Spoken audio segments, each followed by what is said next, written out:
नमस्कार, स्वागत है आपका अपने पसंदीदा प्रोग्राम मेहमान में, जहां हम आपकी मुलाकात कराते हैं कुछ ऐसे खास लोगों से जिन्होंने भारत को गौरवान्वित किया। तो आज हमारे साथ हैं जाने माने लेखक साहित्यकार indole Sengupta. It gives me immense pleasure to welcome amidst us today the very eminent, the very well-known writer and author Hindol Sengupta. Namaste. Namaste. And welcome on the sets of Mehman. Thank you very much. बहुत बहुत शुक्रिया। बहुत दिन बाद दूरदर्शन के studios में आने का सौभाग्य मिला। थैंक यू निधि जी।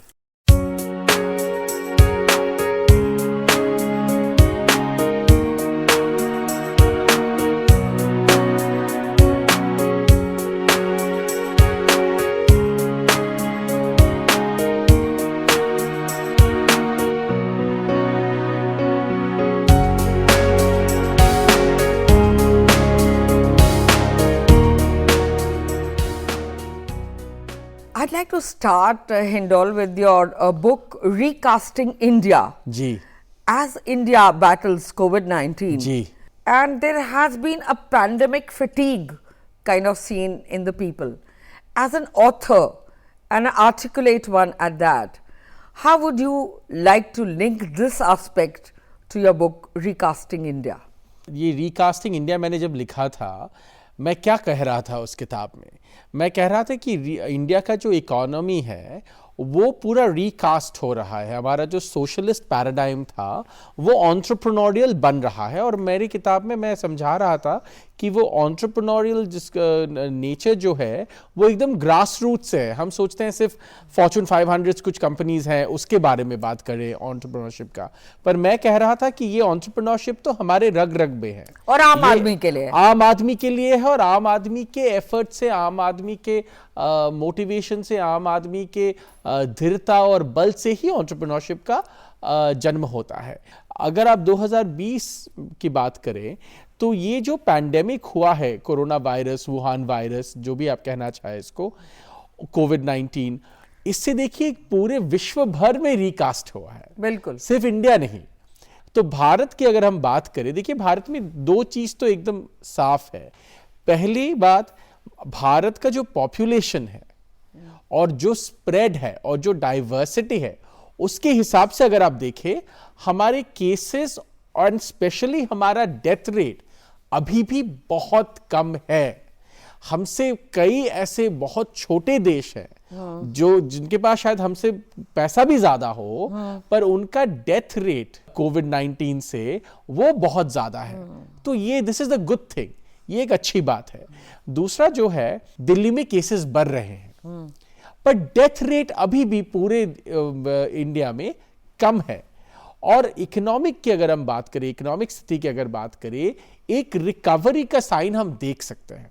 अगर आप हाल ही में देखें कि जितने भी ये इन्वेस्टिंग जो ऑर्गेनाइजेशंस है, फाइनेंशियल ऑर्गेनाइजेशंस है, वो क्या कह रहे हैं, वो अपना जो फोरकास्ट था कि क्या होने वाला है 2021 में इंडियन इकोनॉमी में, वो रिकास्ट कर रहे हैं। वो भी चेंज कर रहे हैं कि शायद इंडिया जितना उन्होंने सोचा था इंपैक्ट होगा, उससे शायद कम होगा। बिल्कुल, the recovery is on it's way in many ways.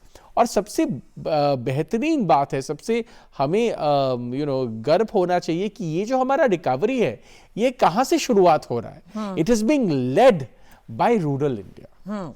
और ये कैसे हो रहा है? क्योंकि आप देखिए, जितने भी हमने, सरकार ने जो स्टिम्युलस दिया है, वो टारगेटेड था टुवर्ड्स अंडर प्रिविलेज, स्पेशली जो हमारे ग्रामीण क्षेत्र में भाई बहन हैं, उनके तरफ टारगेटेड स्टिमुलस दिया गया है ना। और अब जो एग्रीकल्चर का स्टिमुलस रिसेंटली रोल आउट हुआ है जी, और रिफॉर्म भी हुआ है, उसके ऊपर, उस बिल पे आप क्या कहना चाहेंगे? तो ये देखिए, ये एक मैं तो कहूंगा जैसे 1991 में जी एक हमारी इकोनॉमिक अपलिफ्टमेंट हुआ था, ओपनिंग हुआ था, है ना।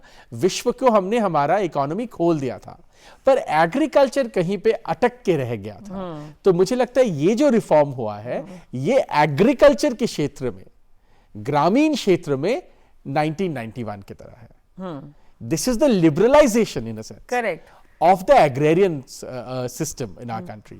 क्या आप जानते हैं कि one of the most successful, fastest growing, record profits year after year, record turnover, record profits is the Khadi village industries KVIC।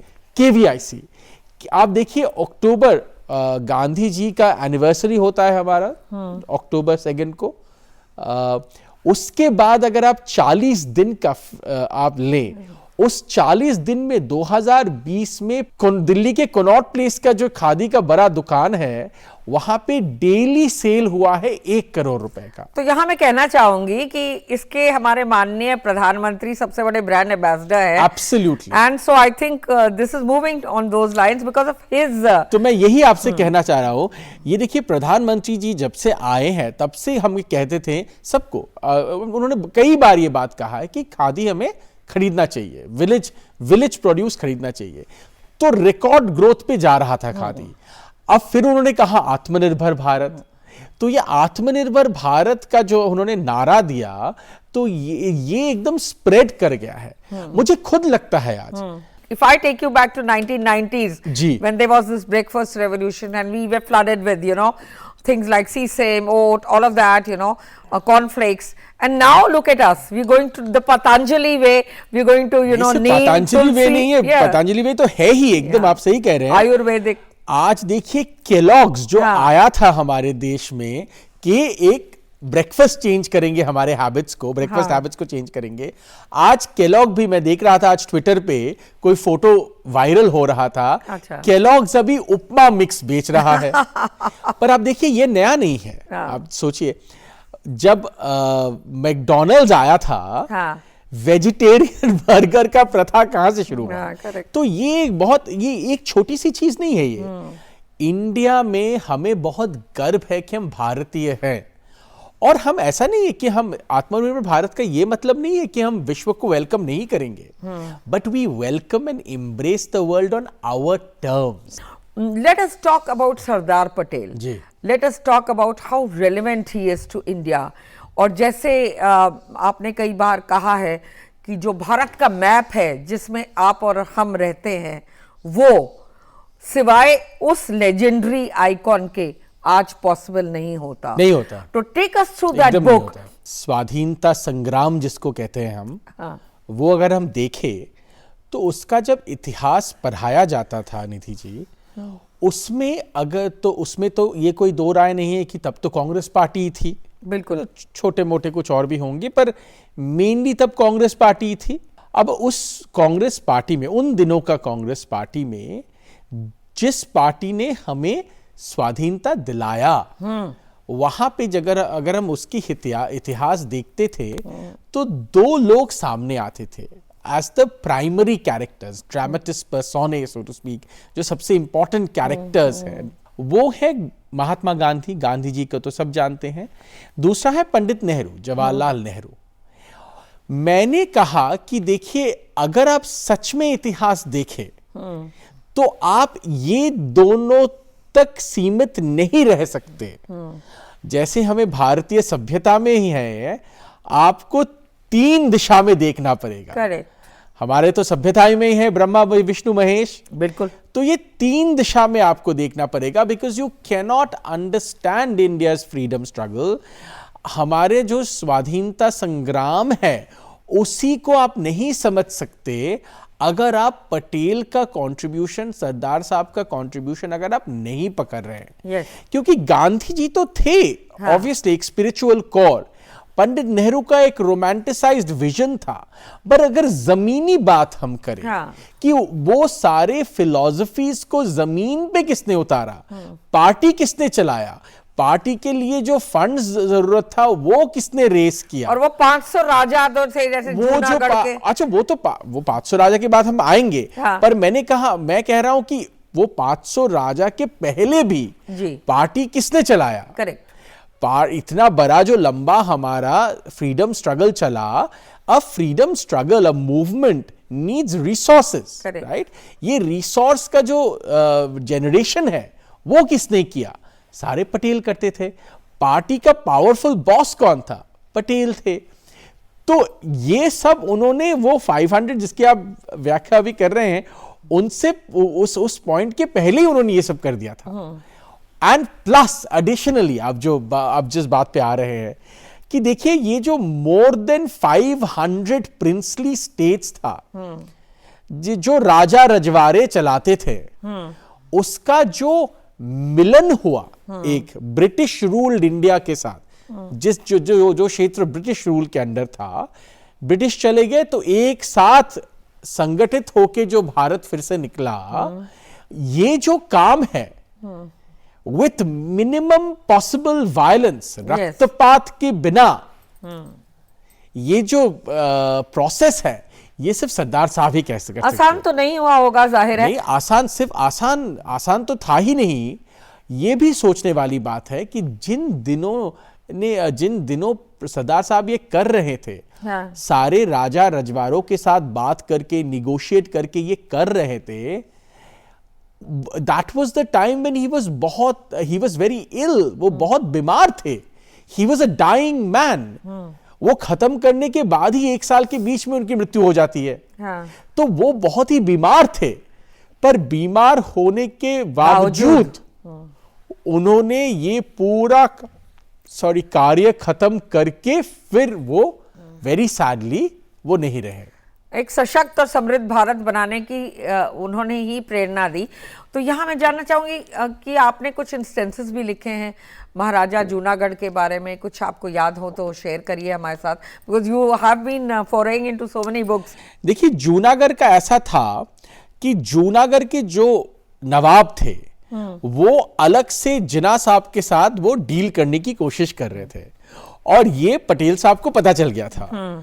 तो इसीलिए उन्होंने ही पुट हिज फुट डाउन, जैसे हम कहेंगे अंग्रेजी में, कि ये नहीं हो सकता। और वो जूनागढ़ के नवाब अपने कुत्तों को लेके फ्लाइट में भाग गए।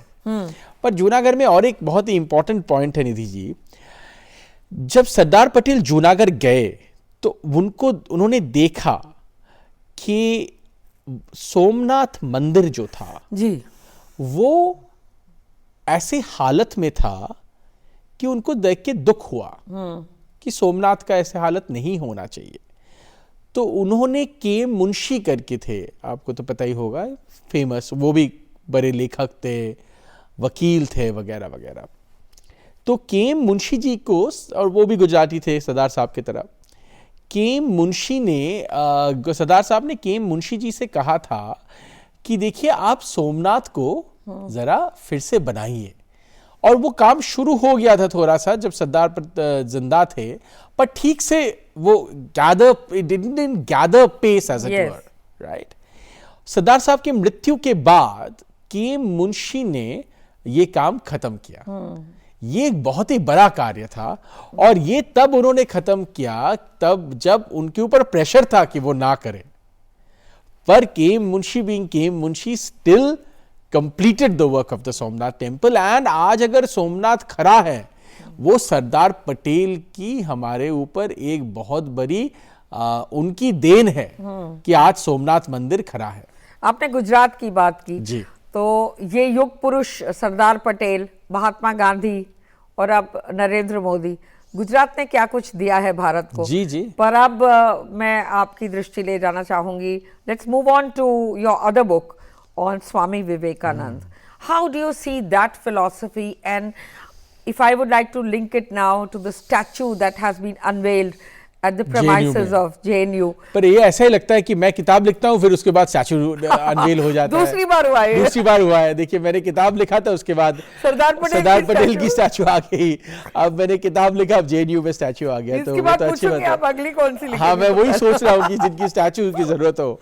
खैर, JNU में तो आना ही चाहिए। देखिए, आपको पता ही होगा निधि जी की जमशेदजी टाटा ने, the Tatas actually paid for the Indian Institute of Science, right, for it to be built, yes, because of the advice given by Swami Vivekananda to Jamshedji Tata. How lovely. I तो didn't know एक यात्रा में एक ही जहाज में थे दोनों।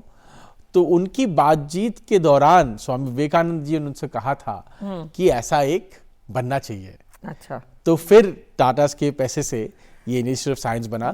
स्वामी विवेकानंद तो सच में युग पुरुष थे। हाँ। और देखिए स्वामी विवेकानंद का तो खैर मैं क्या ही, मैं और आप क्या ही हैं उनके बारे में बोलने के लिए।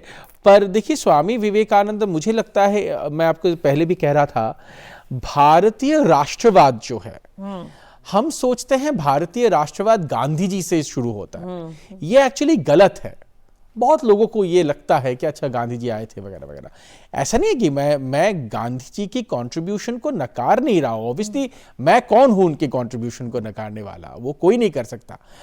पर मैं ये कह रहा हूं कि गांधी जी के जन्म से काफी पहले भारतीय मॉडर्न आधुनिक राष्ट्रवाद जो है, वो तो हम और भी आगे जा सकते हैं, पर आधुनिक राष्ट्रवाद जो है भारत का, वो शुरू हुआ था स्वामी विवेकानंद जी से।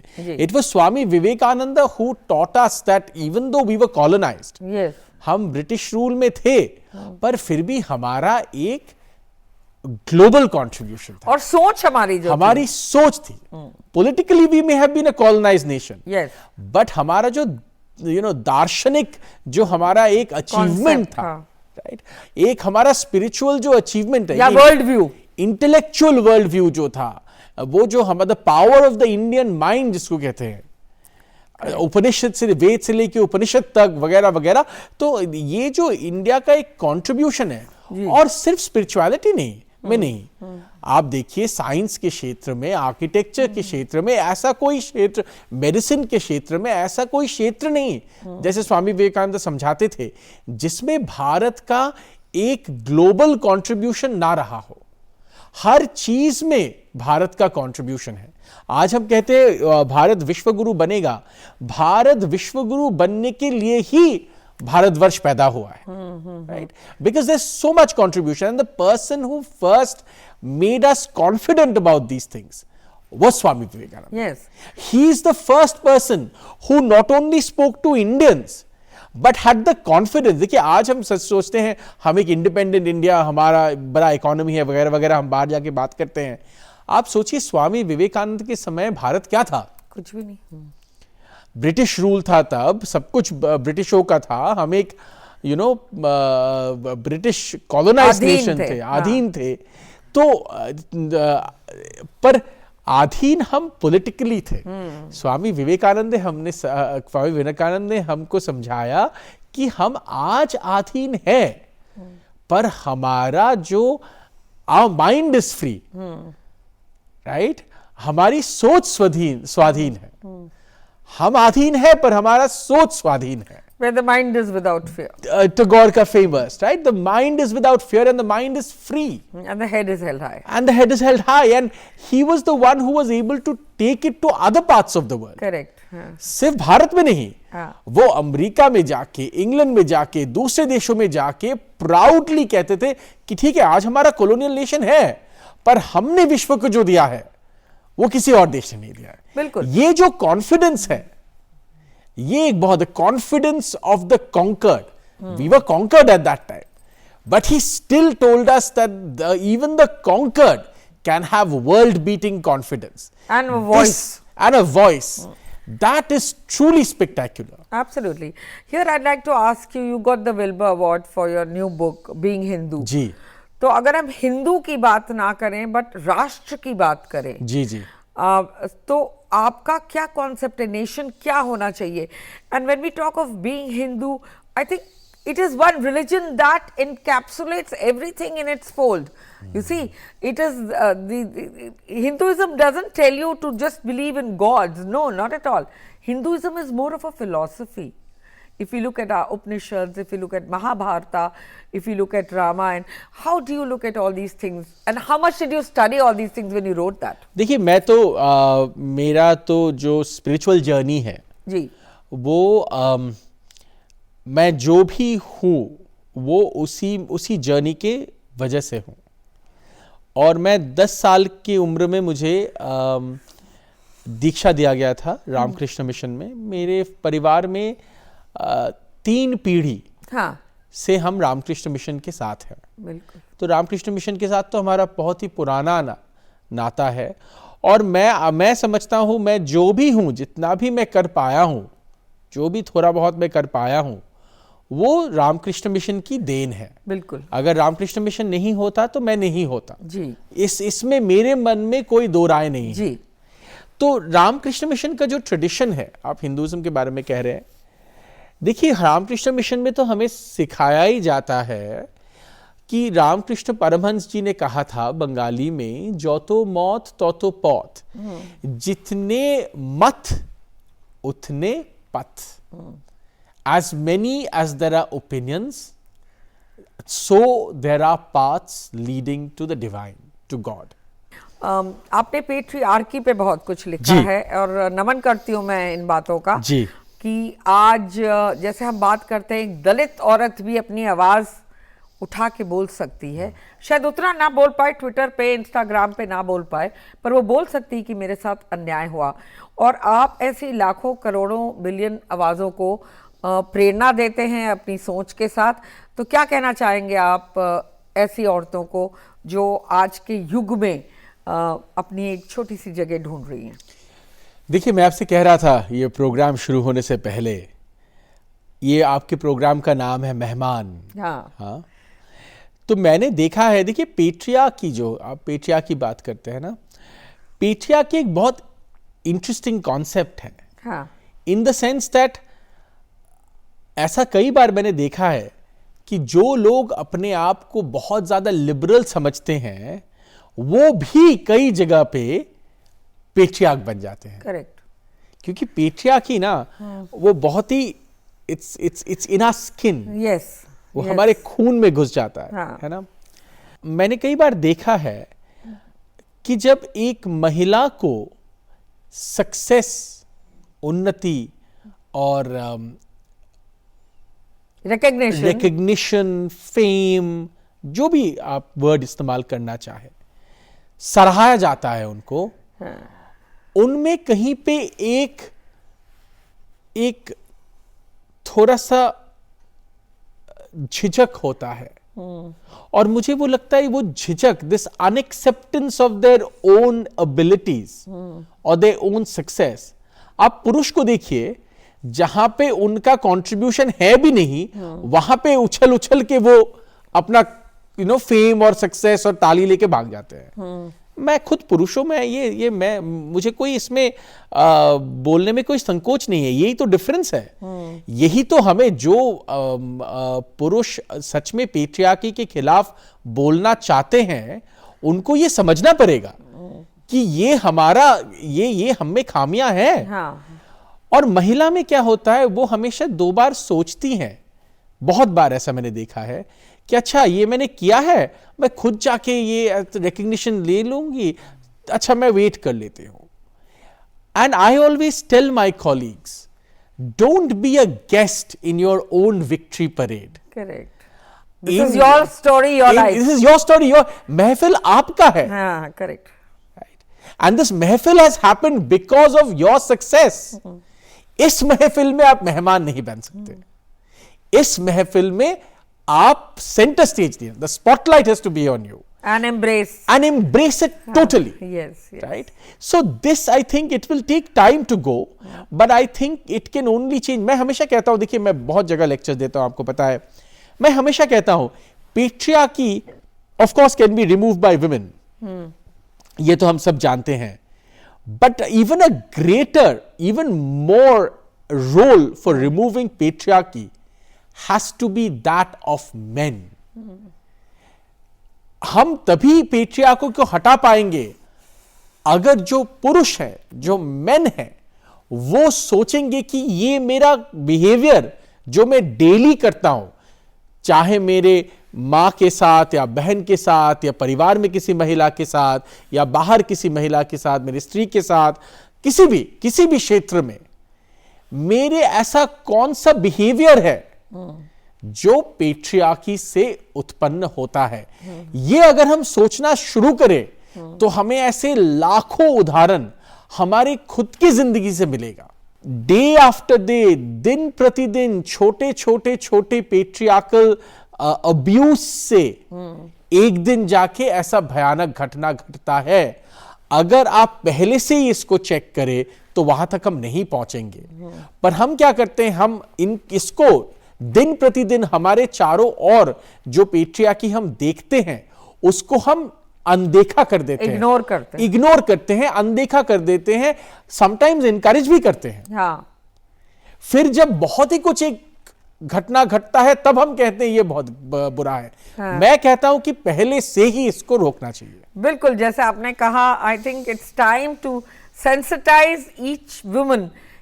ये भी बात आपने कही दैट हम क्या सिखा रहे हैं अपने बेटों को, we need to introspect on that ourselves as women, तभी बदलाव आएगा, तभी चेंज आएगा। And on that note I like to thank you, बहुत शुक्रिया हमारे साथ बात करने का। More power to you. We had with us today as our guest the very well known Hindol Sengupta. And with this is a wrap on this edition of Mehman. दीजिए पूरी team को इजाजत। नमस्कार, keep watching दूरदर्शन।